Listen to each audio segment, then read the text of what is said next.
স্বাগত আজকের জেরুসালেম নির্বাচনের পথে আয়োজনে। দর্শক, আর মাত্র 2 দিন পর আমাদের সকলের সবচেয়ে বেশি আকাঙ্ক্ষার যে বিষয়টি ছিল ত্রয়োদশ জাতীয় সংসদ নির্বাচন, সেটি অনুষ্ঠিত হতে যাচ্ছে এবং এই নির্বাচনকে কেন্দ্র করে কিন্তু ঠিক বেলা 4:30টায় নিউজ 24-এর পর্দায় আমরা নির্বাচনের পথে এই আয়োজন নিয়ে হাজির হয়ে যাই, যেখানে আমরা জানাই সংশ্লিষ্ট নির্বাচনের সব ধরনের সংবাদ এবং সেই সাথে বিভিন্ন আসনে যুক্ত হই। সেই আসনে যুক্ত হওয়ার পর সেই আসনের প্রার্থীদের সাথে সরাসরি আমরা কথা বলি এবং শুধু তাই না, আমরা সেখান থেকে তুলে ধরার চেষ্টা করি যে প্রার্থীরা ভোটারদেরকে কি প্রত্যাশা দিচ্ছেন এবং ভোটাররা প্রতি উত্তরে কি জানাচ্ছেন।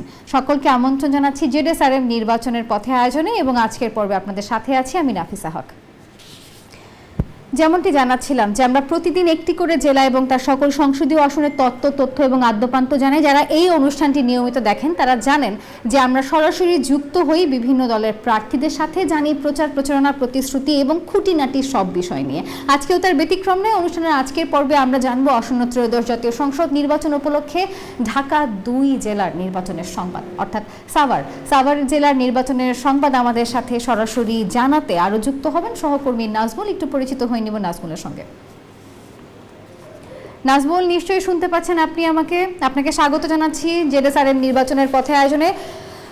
নাজমুল, শুরুতেই আপনার কাছে চলে যেতে চাই। সাভার আসলে খুবই সম্ভাবনাময় একটি জেলা। আমি একটু সাভার নিয়ে আপনার সাথে আলোচনা করতে চাই। আপনার সাথে আজকে উপস্থিত রয়েছেন যে অতিথি, সেই প্রার্থী আসলে নির্বাচনের আর মাত্র 2 দিন বাকি। কি বলছেন তিনি এই 2 দিনের, অর্থাৎ বলতে গেলে সবশেষ সময় চলছে প্রচার প্রচারণার? কেমন দেখছেন তার প্রচার প্রচারণা? কেমন দেখছেন জনগণের উৎসাহ এবারকার ভোট নিয়ে এবং কি তথ্য আছে আপনার কাছে আদ্যপান্ত সব জানাবেন।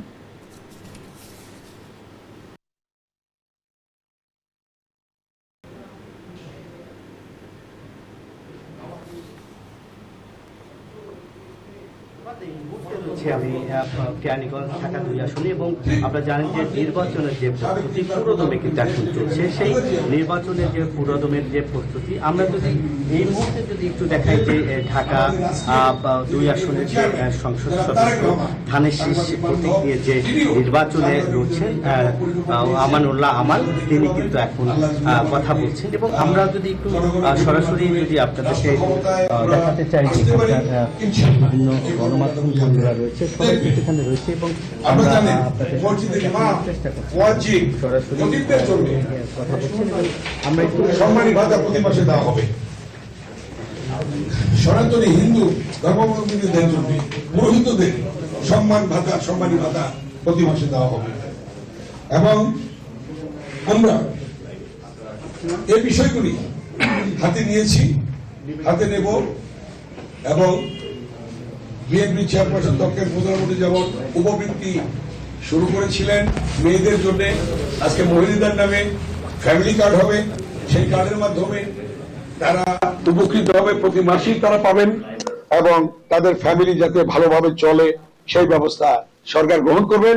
ইতিমধ্যে আমাদের বিএনপির চেয়ারম্যান জনাব তারেক রহমান বলেছেন, তিনি আরো বলেছেন আমাদের দেশ আমরা পরিচয়, জনাব তারেক রহমানের কথা চেয়ারম্যান সাহেব বলেছেন, আমরা ন্যায্যতার ভিত্তিতে দেশ পরিচালনা করবো, যেটা নাকি আমাদের নবী করিম সাল্লাল্লাহু আলাইহি সাল্লাম দেশ পরিচালনা করেছেন ন্যায্যতার ভিত্তিতে এবং ইসলাম এবং সুন্নাহ বিরোধী কোন আইন আমরা করব না। আমরা প্রতিশ্রুতিবদ্ধ এ বিষয়ে।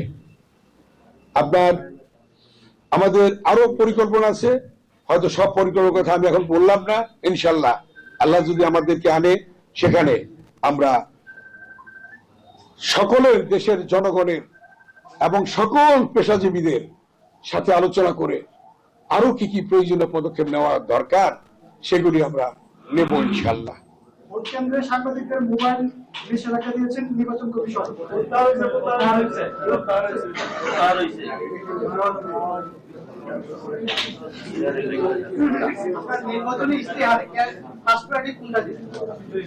আমি যে কথাটি বললাম, সন্ত্রাস মুক্ত ঢাকা 2 আসন প্রতিষ্ঠা করব, মাদক মুক্ত ঢাকা 2 আসন প্রতিষ্ঠা করব, চাঁদাবাজ মুক্ত ঢাকা 2 আসন প্রতিষ্ঠা করব এবং ধন্যবাদ নাজমুল আপনাকে। আমরা আবারও আপনার সঙ্গে যুক্ত হব, তবে দর্শক এই মুহূর্তে সময় হলো একটা বিরতির। দেখছেন জেডএসআরএম নির্বাচনের পথে, কোথাও যাবেন না, সংক্ষিপ্ত বিরতি নিয়ে ফিরছি। বিরতির পর সবাইকে আরও একবার স্বাগত জানাচ্ছি। দর্শক, আপনারা দেখছেন জেডএসআরএম নির্বাচনের পথে এবং অনুষ্ঠানের শুরুতেই আমরা জানিয়েছি আজকে আমরা সাভার নিয়ে আলোচনা করব। তো সেই সাভার নিয়ে যদি কথা বলতে হয় তাহলে জানিয়ে রাখি, ত্রয়োদশ জাতীয় সংসদ নির্বাচনে ঢাকা ২ আসনে বিএনপির মনোনীত প্রার্থী হিসেবে ধানের শীষ প্রতীকে লড়ছেন মোহাম্মদ আমানুল্লাহ আমান। কেরানীগঞ্জের স্থায়ী বাসিন্দা তিনি, আর তার শিক্ষাগত যোগ্যতা যদি বলি তাহলে স্নাতকোত্তর এবং পেশায় তিনি একজন ব্যবসায়ী। অভিজ্ঞ এই রাজনীতিবিদ ইতিপূর্বে ঢাকা ৩ আসন থেকে ৪ বার সংসদ সদস্য নির্বাচিত হয়েছেন। আর হলফনামা অনুযায়ী তার স্থাবর অস্থাবর সব সম্পদের মোট মূল্য প্রায় ৩৫ কোটি টাকা। তবে প্রার্থীর তুলনায় তার স্ত্রীর নামে সম্পদের পরিমাণ উল্লেখযোগ্যভাবে বেশি, যার বাজার মূল্য প্রায় ৭৭ কোটি টাকা। বিদেশে কোনো সম্পদ না থাকলেও বিশাল অভিজ্ঞতা সম্পন্ন এই হেভিওয়েট প্রার্থী এবারে ঢাকা ২ আসনে ধানের শীষের জয়ের ব্যাপারে আশাবাদী। এটি ঢাকা জেলায় অবস্থিত জাতীয় সংসদের ১৭৫ নং আসন। কেরানীগঞ্জের ৭টি ইউনিয়ন তারাগঞ্জ, কলাতিয়া, হযরতপুর, রহিতপুর, শাক্তা, কালিন্দী ও বাস্তা, সাভারের ৩টি ইউনিয়ন আমিনবাজার, তেঁতুলঝোড়া ও ভাকুরতা নিয়ে গঠিত এবং এই আসনের ভোটার সংখ্যা ৪,১৯,২১৫ জন। এই আসনে ভোটার স্থানান্তর হয়েছে ৩,৯৭৮ জন।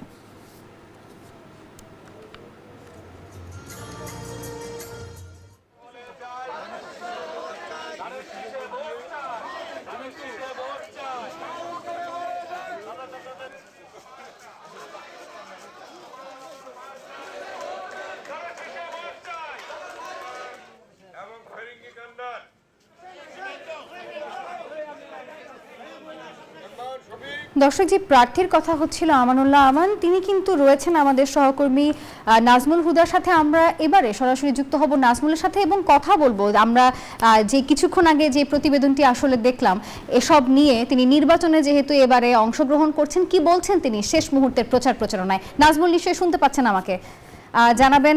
আপনার অবশ্যই কথা হচ্ছে আমানুল্লাহ আমানের সাথে, কি বলছেন তিনি বিস্তারিত?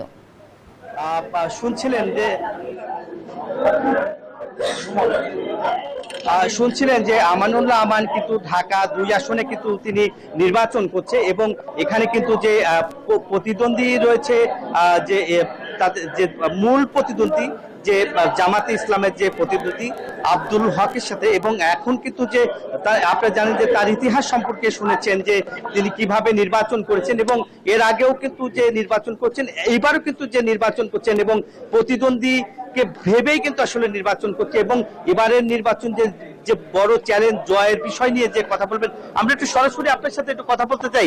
এবারের নির্বাচন তো একটু ভিন্ন, কেমন ভাবে আপনি দেখছেন এবং সবচেয়ে বড় যে চ্যালেঞ্জ যে এই গণঅভ্যুত্থানের পরে ২৪-এর গণঅভ্যুত্থানের পরে এই যে নির্বাচনে যে আপনারা অংশ নিচ্ছেন, সবচেয়ে বড় চ্যালেঞ্জ কি রয়েছে এই মুহূর্তে? আপনারা জানেন যে দীর্ঘ ১৭টি বছর ভোটাধিকার প্রতিষ্ঠার জন্য জনগণ আন্দোলন করেছে। সেখানে আবু সাইদ, রিয়াজ, ওয়াসিম সহ অনেকে শহীদ হয়েছে। ইলিয়াস আলী গুম হয়েছে, চৌধুরী আলম গুম হয়েছে, সুমন গুম হয়েছে এবং একটা পর্যায়ে অন্তর্বর্তীকালীন সরকার হয়েছে। জনগণের প্রত্যাশা অন্তর্বর্তীকালীন সরকারের কাছে একটি নিরপেক্ষ সুষ্ঠু নির্বাচন, এবং সেই নির্বাচন অনুষ্ঠানের জন্য ইতিমধ্যে মাননীয় প্রধান উপদেষ্টা এবং উপদেষ্টা পরিষদের সম্মানিত সদস্যবৃন্দ তারা ইতিমধ্যে পদক্ষেপ গ্রহণ করেছেন একটু সুষ্ঠু নির্বাচন জন্য এবং সুষ্ঠু নির্বাচন দেওয়ার জন্য, জনগণকে উপহার দেওয়ার জন্য, এবং সেইভাবেই কর্মপন্থা চলছে। এটাই গণতন্ত্রে ফিরে যেতে হলে নির্বাচনের বিকল্প নেই।